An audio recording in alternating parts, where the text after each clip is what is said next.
Hello everyone. Welcome to Academic Atlas. I am Jaya Prakash. तो आज हम पढ़ने जा रहे हैं कक्षा 8 का पाठ बाज और सांप। ठीक है, तो चलिए पढ़ते हैं। समुद्र के किनारे ऊंचे पर्वत की अंधेरी गुफा में एक सांप रहता था। समुद्र की तूफानी लहरें धूप में चमकती, झिलमिलाती और दिन भर पर्वत की चट्टानों से टकराती रहती थी। पर्वत की अंधेरी घाटियों में एक नदी भी बहती थी।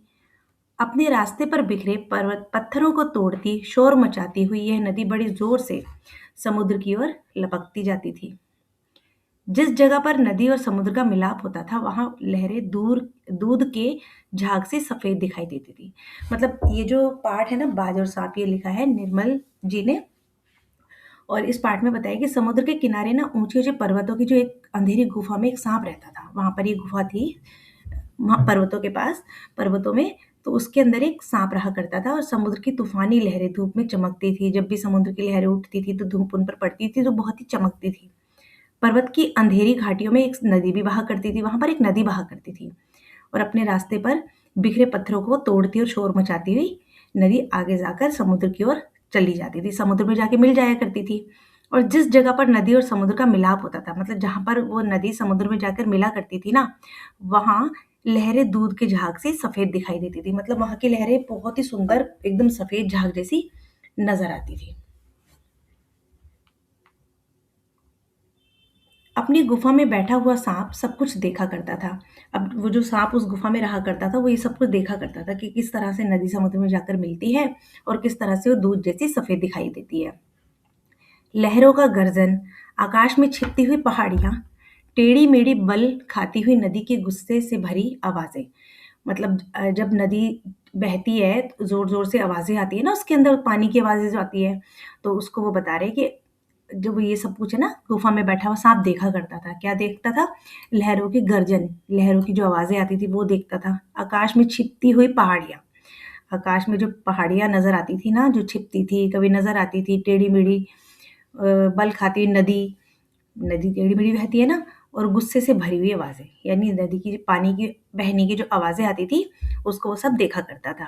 वह मन ही मन बहुत खुश होता था, मन ही मन खुश होता था कि इस गर्जन तर्जन के होते हुए भी वह सुखी और सुरक्षित है। उसे लगता था कि इतनी गर्जना है, इतना शोर है, उसके बाद भी मैं सुरक्षित हूँ, सेफ हूँ।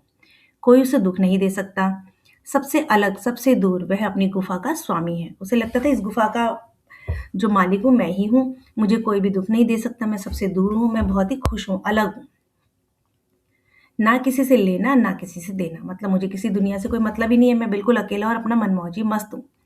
दुनिया की भागदौड़, छीना झपटी से वह दूर है। सांप के लिए सबसे बड़ी, यही सबसे बड़ा सुख था। मतलब इन सब चीज़ों को देखते हुए ना सांप बड़ा ही खुश था कि मैं बड़ा सुखी हूँ, मुझे किसी से कोई लेना देना नहीं है। मैं अकेला अपनी गुफा में, अपनी गुफा का खुद ही मालिक हूँ, मुझे कोई परेशान नहीं करता, मैं यहाँ पे बहुत सुख हूँ, सुख से रह रहा हूँ। एक दिन एकाएक आकाश में उड़ता हुआ, खून से लथपथ एक बाज सांप की उस गुफा में आ गिरा। उसकी छाती पर कितने ही जख्मों के निशान थे, पंख खून से सने थे और वह अधमरा सा जोर शोर से हाँफ रहा था। जमीन पर गिरते ही उसने एक दर्द भरी चीख मारी और पंखों को फड़फड़ाता हुआ धरती पर लौटने लगा। डर से सांप अपने कोने में सिकुड़ गया, किंतु दूसरे ही क्षण उसने भाप लिया कि बाज जीवन की अंतिम सांसें गिन रहा है और उससे डरना बेकार है। तो क्या हुआ, एक दिन अचानक से आकाश में से उड़ता हुआ एक बाज, जो कि बिल्कुल खून से लथपथ था, बिल्कुल खून में लिपटा हुआ था, और वो उस सांप की गुफा के अंदर आके गिर गया, गुफा के पास आके गिर गया। और उसकी छाती पे बहुत से जख्मों के निशान थे, बहुत चोट लगी हुई थी उसको, और उसके जो खून पंख थे ना, वो खून से बिल्कुल सने हुए थे, और वो अधमरा सा था, जैसे उसके अंदर जान ही ना हो, और वो जोर जोर से हाँफ रहा था। मतलब बहुत उसको, उसकी सांसें जो है वो उखड़ी हुई थी। जमीन पर गिरते ही उसने एक दर्द भरी चीख मारी, वो बहुत तेज चिल्लाया और पंखों को फड़फड़ाने लगा, क्योंकि उसको उस समय दर्द हो रहा होगा। धरती पर लौटने लगा। ये सब जब सांप ने देखा तो सांप ने डर गया और वो एक कोने में जाकर सिकुड़ कर बैठ गया। लेकिन थोड़ी देर बाद उसको लगा कि ये जो बाज है, ये अपनी अंतिम सांसें गिन रहा है, मतलब मरने वाला है, तो उससे डरना बेकार है। तो फिर उससे डरा नहीं कि भाई अब ये मरने वाला है, इतना जख्मी है, तो मेरा क्या करेगा। यह सोचकर उसकी हिम्मत बंधी और वह रेंगता हुआ उस घायल पक्षी के पास जा पहुंचा उसकी तरफ। कुछ देर तक देखता रहा, फिर मन ही मन खुश होता हुआ बोला, क्यों भाई, इतनी जल्दी मरने की तैयारी कर ली?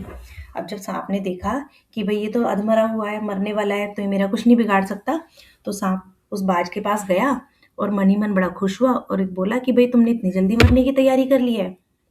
ये देखो, ये फोटो है बाज और सांप की। बाज ने एक लंबी आह भरी। ऐसा ही दिखता है कि आखिरी घड़ी आ पहुंची है, लेकिन मुझे कोई शिकायत नहीं है। मेरी जिंदगी भी खूब रही भाई, जी भरकर उसे भोगा है। जब तक शरीर में ताकत रही, कोई सुख ऐसा नहीं बचा जिसे ना भोगा हो। तो बाज ने कहा कि भाई मुझे ऐसा ही लगता है कि जैसे मैं अब आखिरी घड़ी मेरी आ गई है, मतलब मैं मरने वाला हूँ।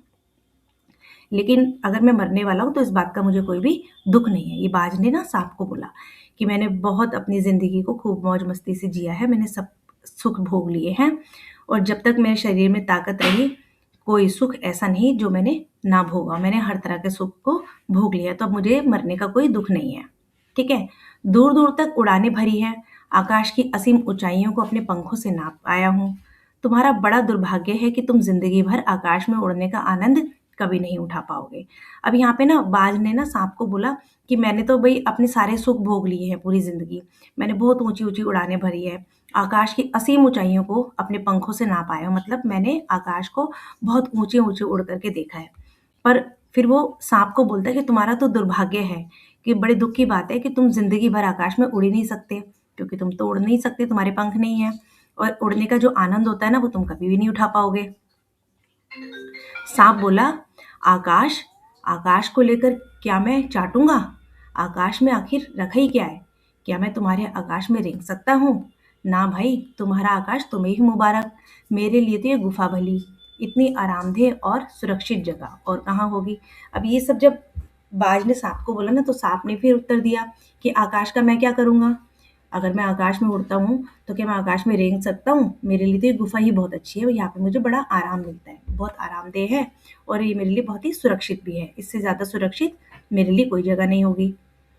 सांप मन ही मन बाज की मूर्खता पर हंस रहा था। वह सोचने लगा कि आखिर उड़ने और रेंगने के बीच कौन सा भारी अंतर है। अंत में तो सबके भाग्य में मरना ही लिखा है। शरीर मिट्टी का है, मिट्टी में ही मिल जाएगा। और जब ये दोनों के बीच में बातें हो रही थी ना, तो सांप मन ही मन बड़ा ही ये बातें सोच रहा था कि ये जो बाज है ना, ये बड़ा ही मूर्ख है। उसके ऊपर वो फिर उसका मजाक उड़ा रहा था, उसके ऊपर हंस रहा था। वो सोचने लगा कि भाई अगर ये आकाश में उड़ता है और मैं ज़मीन पे रेंगता हूँ, तो इसमें कोई भारी अंतर थोड़ी है, कोई डिफरेंस थोड़ी है। अंत में तो सबके भाग्य में मरना ही है। मैं ज़मीन पे रेंगता हूँ, मुझे भी मरना है, तुम आकाश में उड़ते हो, तुम्हें भी मरना है, हम सबको मरना ही है। तो अचानक बाज ने अपना झुका हुआ सिर ऊपर उठाया और उसकी दृष्टि सांप की गुफा के चारों ओर घूमने लगी। चट्टानों में पड़ी दरारों से पानी गुफा में टपक रहा था। सीलन और अंधेरे में डूबी गुफा में एक भयानक दुर्गंध फैली हुई थी, मानो कोई चीज वर्षों से पड़ी पड़ी सड़ गई हो। फिर बाज ने क्या किया, अपना झुका हुआ सिर ऊपर उठाया, उसने ऊपर की ओर देखा और उसकी दृष्टि ना सांप की गुफा की चारों तरफ गई कि ये गुफा है कैसी। उसने देखा कि चट्टानों में बहुत सारी दरारें पड़ी हुई है और उस गुफा के अंदर ना पानी टपक रहा है। पानी टपकने से उधर सीलन आ गई है और उस गुफा के अंदर बहुत ही अंधेरा भी है और वहां पे बहुत ही ज्यादा भयानक दुर्गंध भी आ रही है। ऐसी दुर्गंध आ रही है, ऐसी स्मेल गंदी वाली आ रही है कि जैसे कुछ अंदर पड़ा हुआ सड़ गया हो। बाज के मुंह से एक बड़ी जोर की करुण चीख फूट पड़ी। आहा, काश मैं सिर्फ एक बार आकाश में उड़ पाता। अब बाज बड़ी जोर से चिल्लाया और बोला कि काश मैं एक बार और आकाश में उड़ पाता। बाज की ऐसी करुण चीख सुनकर सांप कुछ सिटपिटा सा गया। एक क्षण के लिए उसके मन में उस आकाश के प्रति इच्छा पैदा हो गई, जिसके वियोग में बाज इतना व्याकुल होकर छटपटा रहा था। मतलब जब बाज ना चिल्लाया ना कि मैं एक बार और आकाश में उड़ पाता, तो ये सब जब सांप ने सुना उसको चीखते हुए, तो सांप के मन में भी एक क्षण को, एक पल के लिए ऐसा आया कि भाई आकाश में उड़ना अच्छी बात है। उसकी भी इच्छा हुई कि मैं भी आकाश में उड़ पाता। उसको लगा ऐसा आकाश में उड़ने से क्या सुख मिलता है, जिसके वियोग में बाज इतना ज़्यादा व्याकुल हो रहा है, तो इसका मतलब आकाश में उड़ने में बहुत अच्छा लगता होगा। उसने बाज से कहा, यदि तुम्हें स्वतंत्रता इतनी प्यारी है तो इस चट्टान के किनारे से ऊपर क्यों नहीं उड़ जाने की कोशिश करते हो?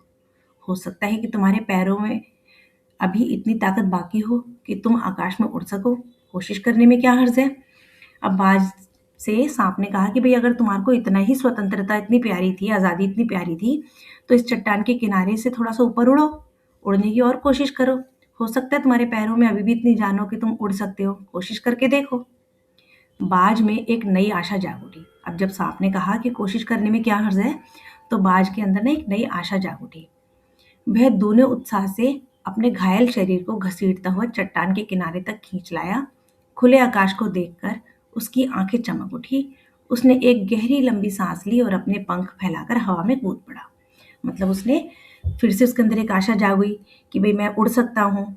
तो उसने बहुत ही उत्साह के साथ अपने शरीर, घायल शरीर को खींचते हुए आकाश की ओर देखते हुए उड़ने की कोशिश की और अपने पंख को फैलाकर वो हवा में कूद पड़ा, उड़ने की कोशिश करने लगा।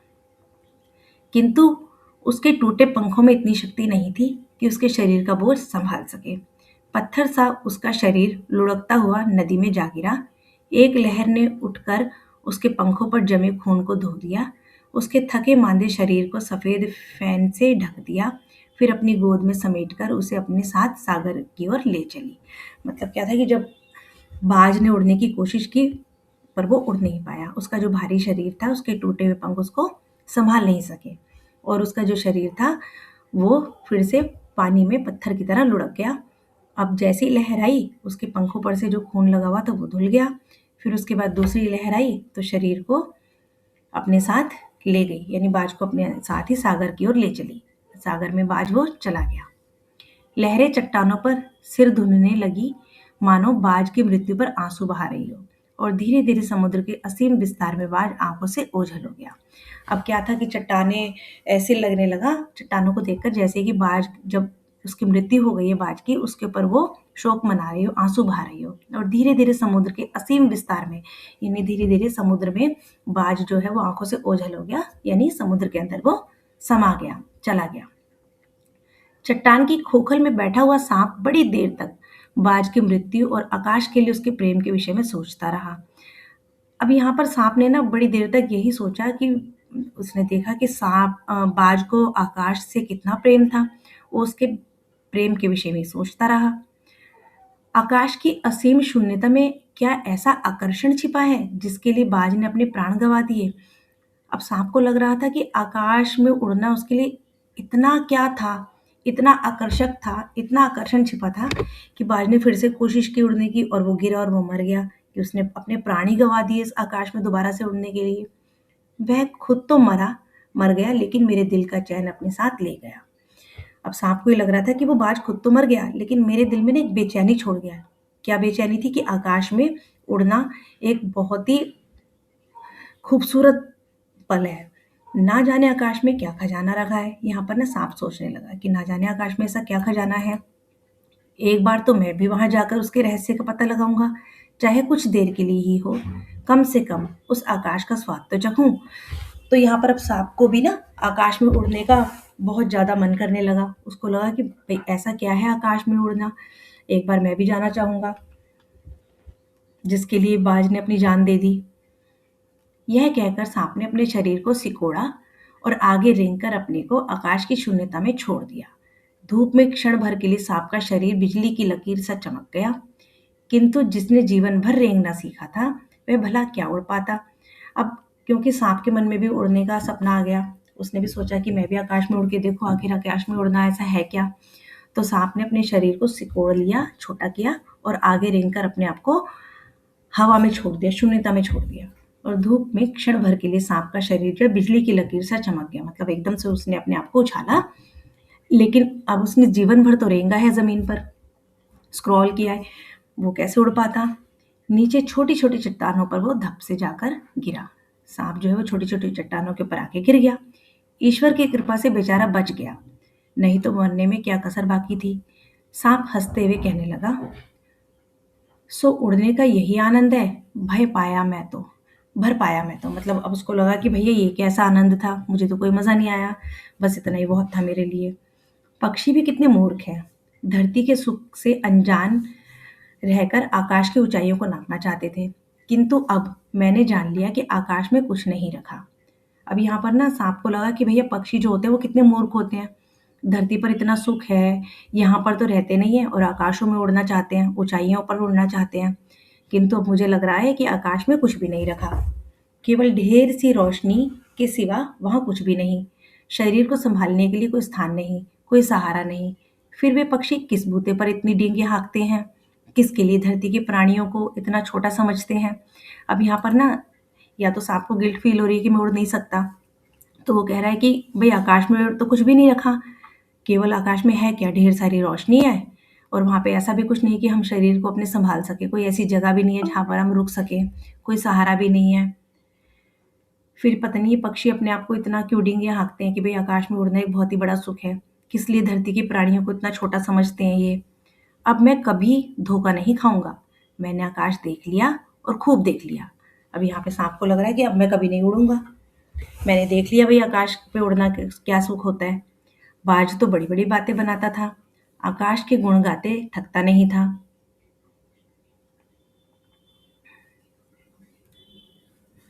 आकाश के गुण गाते वो थकता नहीं था।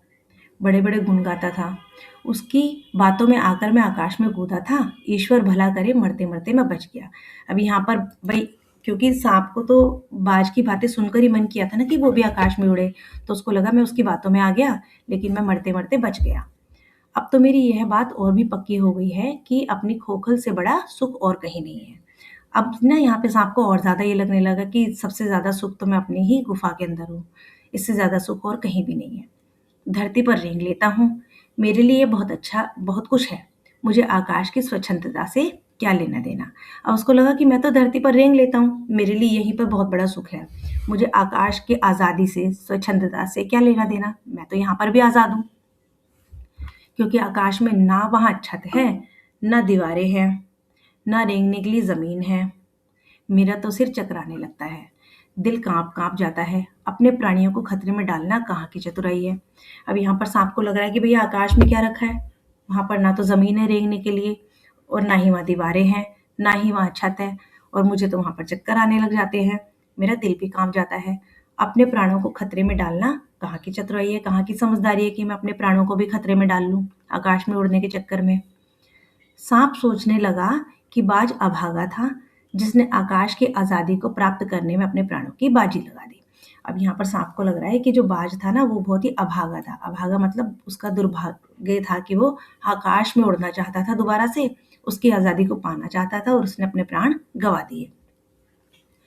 किंतु कुछ देर बाद साँप के आश्चर्य का ठिकाना नहीं रहा। उसने सुना, चट्टानों के नीचे से एक मधुर रहस्यमय गीत की आवाज़ उठ रही थी। पहले उसे अपने कानों पर विश्वास नहीं हुआ, किंतु कुछ देर बाद गीत के स्वर अधिक साफ सुनाई देने लगे। वह अपनी गुफा से बाहर आया और चट्टान से नीचे झांकने लगा।